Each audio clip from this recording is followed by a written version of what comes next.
Chabrière qui est donc sur le front. Lui, il est actif à l'IHU. Il dirige donc la valorisation de la recherche, mais il est aussi professeur et soignant. Il va nous expliquer aujourd'hui où en est la situation à l'IHU. Je vous donne la parole, Éric Chabrière, c'est à vous. Bonjour. Bonjour. Donc, Marseille est une région qui a été fortement touchée par l'épidémie. On peut résumer qu'il y a eu l'Est, tout le monde en a bien entendu parler, la région parisienne, la région lyonnaise et Marseille. Nous, on a eu une doctrine qui est très simple, qui a été de diagnostiquer massivement et de soigner. Je pense que vous avez tous vu à un moment donné les files d'attente des personnes qui venaient se faire dépister à l'IHU. Et le message réjouissant que j'ai, c'est que depuis à peu près 3 semaines, il n'y a presque plus personne qui vient. Enfin, ça n'a plus rien à voir à ce qu'on a vu au début.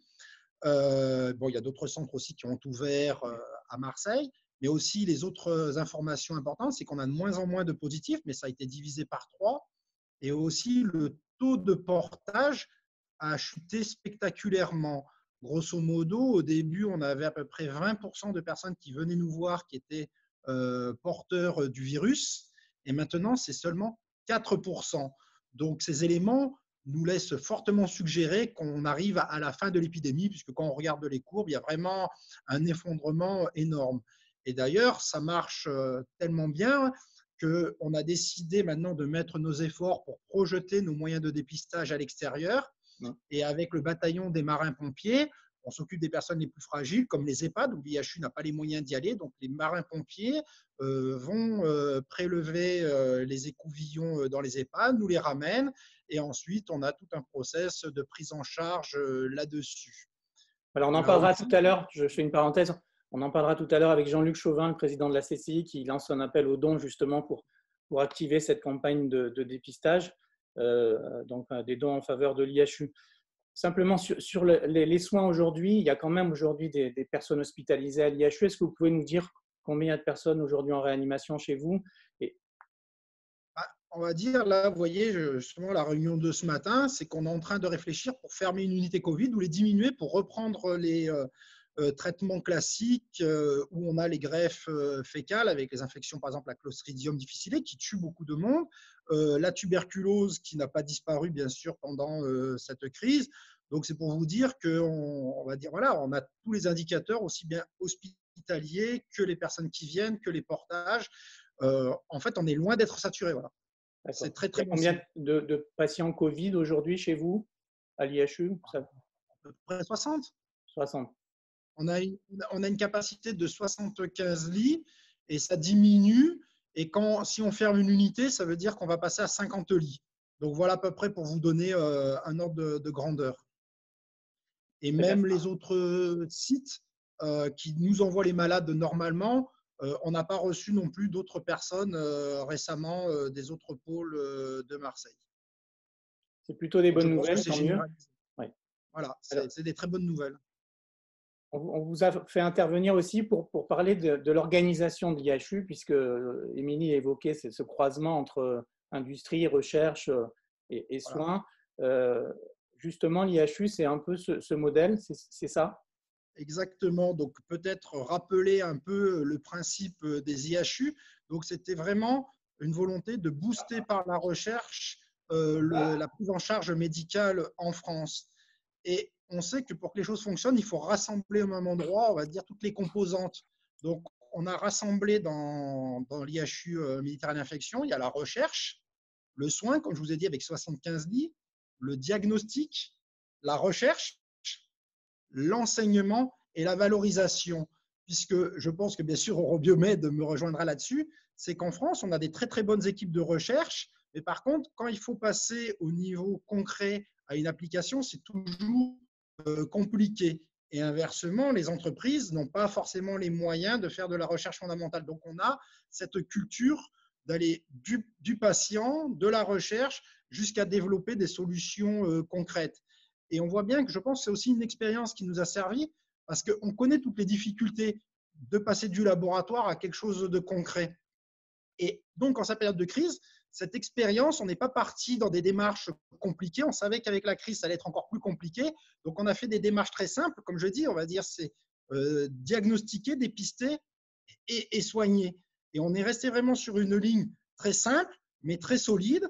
Là aussi, on voit que le réseau des personnes, même on va dire privées, entreprises locales, a pu aider, puisque des laboratoires privés, on va dire dans la région sud, sont très très efficaces, très performants, et aussi bien du côté IHU que du côté privé, euh, on est la région où il y a le plus de dépistage, et je pense que c'est une des causes de l'amélioration sanitaire de notre région.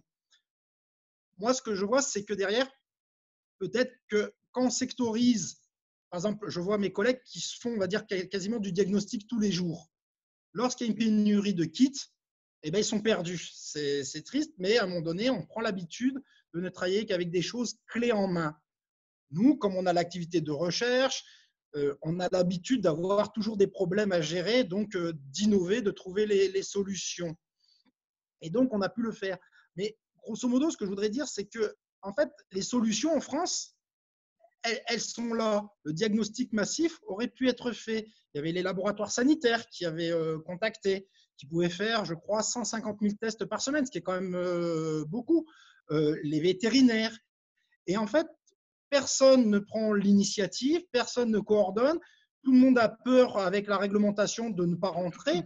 Mais je pense qu'on va dire que voilà, pour lancer peut-être le débat sur l'après-crise, c'est de réussir la prochaine fois à fédérer toutes ces idées, toutes ces innovations.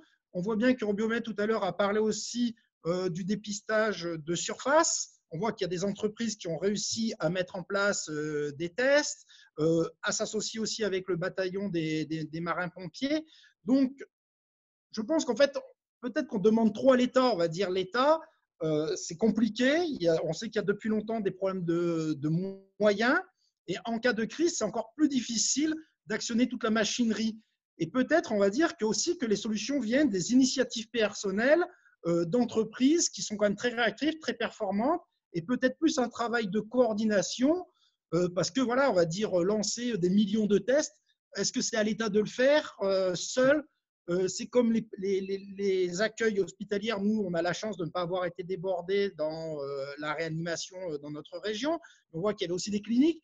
Moi, je pense qu'il faut arrêter peut-être d'opposer le débat privé-public et finalement de réussir à coordonner toutes ces volontés, toutes ces actions qui, afin, nous donnent plus de force en cas de crise.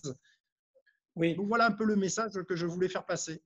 Et pour qu'on comprenne bien, parce que en termes d'organisation à l'IHU, par exemple, parce qu'on comprend que la conduite les choix un peu de soins, etc., relèvent des professeurs, mais comment s'agrègent après aussi la recherche et le développement économique, les entreprises, les startups qui sont chez vous? Est-ce qu'il y a une sorte de partage des décisions ou de circulation de l'information qui est organisée? Est-ce que, par exemple, vous avez utilisé des startups que vous hébergez dans la crise d'aujourd'hui pour qu'on illustre bien ce rapprochement et cette synergie qu'il peut y avoir chez vous? Non, pendant la crise, les startups individuelles sont sur des secteurs un peu différents. On va dire le suivi de la prévention des soins, on va dire des enzymes qui empêchent les communications bactériennes, ce n'était pas sur le cas. Mais par contre, je dirais plus que c'est la synergie entre les équipes qui travaillent pour la recherche et qui font le diagnostic, puisqu'on est toujours très exigeant avec nos équipes composées d'ingénieurs et de techniciens. Et grosso modo, alors je vais exagérer, mais c'est très dense depuis quand même plusieurs semaines. Et quand je demande à mes équipes, quand je me renseigne un peu sur le moral, leur fatigue, quand je leur dis est-ce que ça va, pas trop de travail, en gros, on me répond en rigolant, pas plus que d'habitude. Donc, on voit que d'avoir eu cette exigence qui est nécessaire pour la recherche, de s'adapter, de trouver la solution où nos personnels sont vraiment entraînés à faire cela. Quand il y a eu la crise, les problèmes, voilà, des problèmes d'approvisionnement, comment dire, des couvillons, enfin de coton-tige, grosso modo, de réactifs, eh ben, les personnes n'ont pas eu de problème à s'adapter à cette situation de crise puisqu'ils vivent, on va dire, toujours dans des situations tendues, de challenge. Et je pense que c'est une des causes qui a permis, on va dire, de faire face. Puisqu'au début, on devait faire à peu près 50% des diagnostics en France étaient faits à l'IHU. Et voilà, comme je disais, Oui, C'est un bâtiment qui a été créé pour être, on va dire, pour faire face aux situations de crise. C'était vraiment un bastion qui a été fait avec de l'autonomie. On voit aussi que c'est important d'avoir de l'autonomie, que c'est dangereux, on va dire, que tout repose sur une seule directive ou un seul dogme. Nous, on a la chance d'avoir des budgets, on va dire. On a pris comment dire, sur nos réserves financières de l'IHU parce que c'est une fondation. Il faut de l'argent, des équipes qui étaient présentes.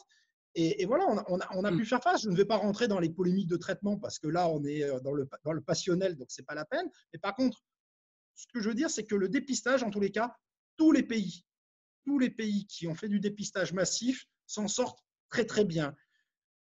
Parce oui. que humainement et sanitairement. Dernière question pour ma part sur la valorisation que vous faites de vos recherches.